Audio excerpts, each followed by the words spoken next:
Bonjour, mon nom est Marilyn Pellerin, bienvenue au programme Artiste. Aujourd'hui, je vous enseigne comment bien adapter votre maquillage pour des séances photos. Passons à la théorie importante à savoir pour avoir des beaux résultats. La température de la lumière. Alors, on doit connaître la bonne température de la lumière quand on fait un shooting photo. Si on est avec un photographe professionnel dans un studio photo avec un flash bien équilibré, nous allons avoir une lumière complètement blanche et neutre. À ce moment-là, on ne se casse pas la tête, on prend un fond de teint qui est exactement de la même couleur que notre sujet. Par contre, si on est à l'extérieur où on veut avoir un effet particulier, il se peut que la lumière, la température de la lumière change. Donc ici, nous avons une échelle de température de lumière qu'on appelle des Kelvin. Alors les Kelvin, c'est l'unité de mesure de la température de lumière. La lumière très chaude, alors quand on parle un peu de 1850 K ou Kelvin, c'est la lumière à la bougie. Alors une lumière bougie, si on fait un shooting photo pour un boudoir ou pour un effet très feutré, très soirée, il se peut que la lumière soit beaucoup plus chaude, donc on va pouvoir éclaircir le teint. Ensuite de ça, si on est à l'extérieur et que le soleil est à l'horizon, nous avons 2000 K, alors nous sommes toujours dans une température de lumière chaude.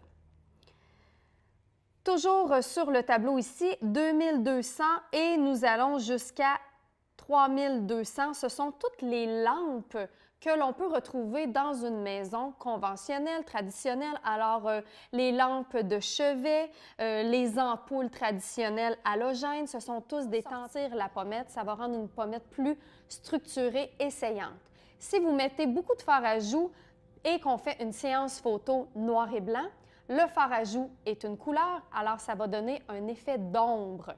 Donc, il faut faire attention à qu'est-ce qu'on veut. Tous les nuances de couleurs vont donner un effet de gris à noir très foncé, comme par exemple le rouge à lèvres très rouge.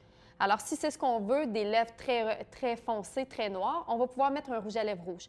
Il faut simplement prendre ce point-là en considération.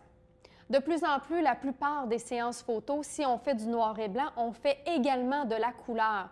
Donc, je vous suggère de rester plus dans un maquillage d'ombre et lumière et d'éviter de trop jouer avec les couleurs, même au niveau des yeux. Alors, si vous mettez 3, 4, 5 couleurs différentes pour faire un effet intéressant, si la photo est prise en noir et blanc, ça va simplement donner des nuances de gris peut-être beaucoup moins intéressantes pour ce genre de photo-là. Passons maintenant à l'endroit où votre noir se termine. Parce que si on ne prend pas le temps d'estomper entre les étapes, il y a certaines bases pour les yeux, mais aussi de fard à paupières qui vont figer. Alors, ça va être beaucoup plus difficile d'aller recréer un bel estompage par la suite. Donc, je vous suggère de toujours aller estomper entre vos étapes.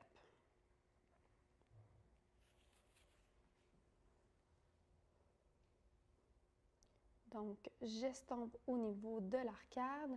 Par la suite, je peux aller faire le noir sous les yeux. Donc, on regarde en haut. Je prends mon crayon noir et je vais aller créer une ombre sous l'œil, comme ceci. Et je vais l'estomper avec mon même pinceau estompeur pour donner l'effet d'une ombre. On se rappelle que le Smokey Eyes, il n'y a aucune ligne, c'est vraiment là, des dégradés. C'est ça qui est intéressant du Smokey Eyes. Alors, on doit vraiment enlever tout l'effet de ligne. Et je fais tout l'œil au contraire.